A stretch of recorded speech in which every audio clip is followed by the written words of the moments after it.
Hello, students. After chapter number 3, we are ready to discuss chapter number 4 of our artificial intelligence for ISC Class 11. Now, when we talk about this chapter, this is a very important chapter because here we will be talking about the entire details and the discussion about the evolution of computing. Now, when we talk about evolution of computing, so in this series, we'll be talking about how the computer's logic began.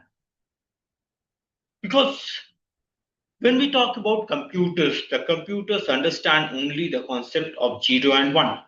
They understand only the logic of binary system. So, in this chapter, we will be studying about the logic of binary systems. We'll be discussing how the conditional logic gates, which are the building blocks of the electronic digital circuit, we'll be talking about that. Then we will be discussing about deterministic and probabilistic computing. And we'll discuss the difference between deterministic and probabilistic models of computation. We'll also discuss the advantage and disadvantage of these computing types in AI systems. Now, when we talk about binary logic system or binary system, when you talk about, we mean 0 and 1. The binary number system contains two digits, 0 and 1. The computers do not understand the human language. They understand the language of binary system, that's 0 and 1. This is called the binary logic system, which forms the foundation of the classical computing. Each binary digit or a bit represents an electrical signal. 1 is active high and 0 is low. 1 is on, 0 is off. So this is the basis of the logic system. Now, when we talk about the computer system, why do we use the binary logic system? When we talk about the binary logic system, it is easy to implement using electrical circuits, high or low voltage that can be easily identified, reliable and fast for digital computation. Now, when we talk about this binary number system and the decimal number system, like if I say I have the number 39, this is a decimal number, I have to convert it to binary. Right, this 39 I have to convert to binary. Right, now when we talk about that's decimal to binary conversion, right, when we talk about this decimal to binary conversion, I took this 39 as a decimal value and I want to convert it to binary. What we will do, I take this 39, it's 10, it represents that this is a decimal number system, the base is 10. I have to convert it to binary. I divide it by 2, 19, the remainder is 1. 2, 9, remainder is 1. 2, 4, and 1. 2, 2, 0. 2, 1, 0. Now we'll go like this. So I can say 39 in decimal is equal to 100,111 in binary. Right? So this decimal number can be converted to binary like this. I hope this is clear. Decimal to binary. So this way we converted the decimal number to binary number. Now, if I have to convert the binary to decimal, right? This was decimal to binary. Now, if I have to convert a binary number to decimal number, let's see how we are going to do it. For example, I have 10101. This is in binary and this is to be converted to decimal. We start from here 0, 1, 2, 3, 4. I'll do 1 into 2 to the power 4 plus 0 into 2 to the power 3 plus 1 into 2 to the power 1, 2 plus 0 into 2 to the power 1 plus 1 into 2 to the power 0. Now I get 16. This is 0. This is 4 plus this is again 0 to the power 0 is 1. 1 into 1 is 1. So this is 21. Right? 21 in decimal. So 10101 in binary is equal to 2, 1. This is in decimal. So I hope the conversion of decimal to binary and binary to decimal is clear to everyone, how we convert this decimal to binary and how we convert binary to decimal. I hope this much is clear to everyone. Now we are back to the text. Yeah. Okay, so this decimal to binary, binary to decimal is clear. Next, we talk about logic gates. Now, what are logic gates? As I told in the beginning, the logic gates, they are the building block of the digital circuits. In the link, I'll be sharing one more video which I have covered for the logic gates that I'll be sharing in the link as well. When we talk about logic gates are electronic gates which are used to convert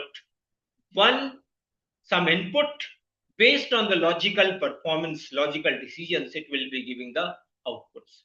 So a logic gate is an electronic gate, we can say, which accepts binary values and processes that, and based upon it gives the result as output. That's a logic gate. Now, the logic gates can be considered, there are three classifications of the logic gates could be done as basic gates, universal gates, and exclusive gates. Now, what are basic gates? The basic gates, they are the building blocks, and, or, and not. They are the basic building gates, basic logic gates, and gives a high output when all the inputs are high. The AND gate gives a high output when all the inputs are high. That's the AND gate, A dot B, right? AND gate is denoted by the dot symbol. Or gives a high output when either of the inputs is high, right? Two or more than two inputs are there, and if any of the inputs is high, the output will be high. So y is equal to a plus b in case of an OR gate. NOT gate, it gives the complement. If you take 0 as input, 1 will come as the output. If you take 1 as input, 0 will be coming as output. That's the NOT gate. NAND, when the output of AND gate is connected as input to a NOT gate, the output which you obtain, that is the output of a NAND gate. NAND gate will give a high output when any of the inputs is 0. Just opposite, right? 0, 0, it will be 1, 0, 1, it will be 0, 1, 1, 0, it will be 1, and 1, 1. AND gate was giving 1, it will here give it 0. NOR gate. NOR gate is obtained when the output of OR gate is connected as input to a NOT gate, that gives a NOR gate. The NAND gate and NOR gate, they are known as universal gates because using these gates, we can obtain the output of any other gate. Then we talk about XOR gate. The XOR gate and XNOR gate, they are known as exclusive gates because these gates are found by combining the three basic gates, right? These gates are found by combining the three basic gates. And when we talk about XOR, when we talk about XNOR, the XOR gate gives a high output when odd number of inputs are high. XOR gate gives a high output when odd number of inputs are high. And XNOR gate gives a high output when even number of inputs are high. This we need to develop. XOR is A bar B plus AB bar, and XNOR A bar B bar plus AB. So these are the base gates when we talk about. So these logic gates, as I explained, and, or, and not. Then we have this NAND, NOR, XOR, and XNOR gate. We can also develop the logic circuits. For example, I'll just explain you. I have to draw the logic circuit for F is equal to A bar B plus AB. Right? A bar B plus AB. I'll once again stop sharing. Yeah. F is equal to A bar B plus AB. I have to develop the logic circuit for this. I took two inputs, A and B. This is A, this is B. A bar B. So I'm taking the complement and this. And I make a AND gate. Right? Again, AB. I'm taking this A. I'm taking this B. I again take an AND gate. These two outputs, I am connecting it to a OR gate. This is finally. So this way you can draw the logic circuit for any Boolean expression. Right? This way you can draw the logic circuit for any Boolean expression. I hope it is clear to everyone. Okay. Now, when we talk about these logic gates, right? After this, now let's again continue with the text. So we're talking about deterministic computing. Deterministic computing refers to systems that have a predictable manner for a given input. Like the output will always be the same. A calculator, 5 plus 2, you do it by using any calculator of the world, it will give always 7. 2 plus 3, it will always give 5. A logic circuit will always give the same output for a specific set of inputs. So it has always fixed rules, no randomness, and it is easy to debug and test. So when we talk about deterministic versus probabilistic, we will go to a picnic or not.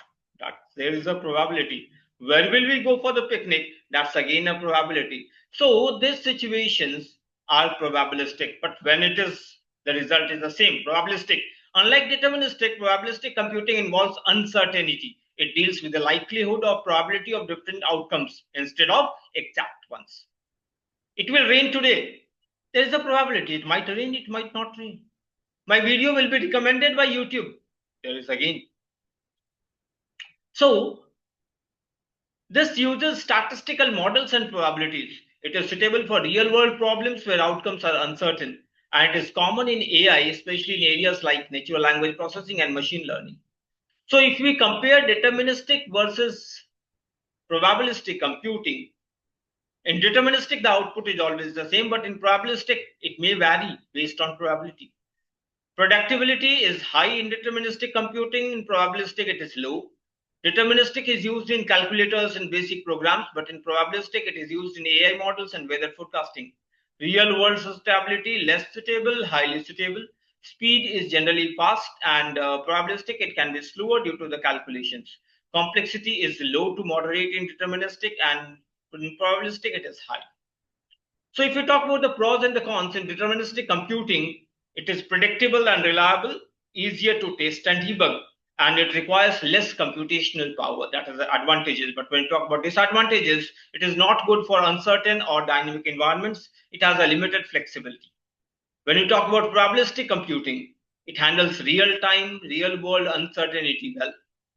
It is more like human decision making. It is ideal for AI and data science tasks.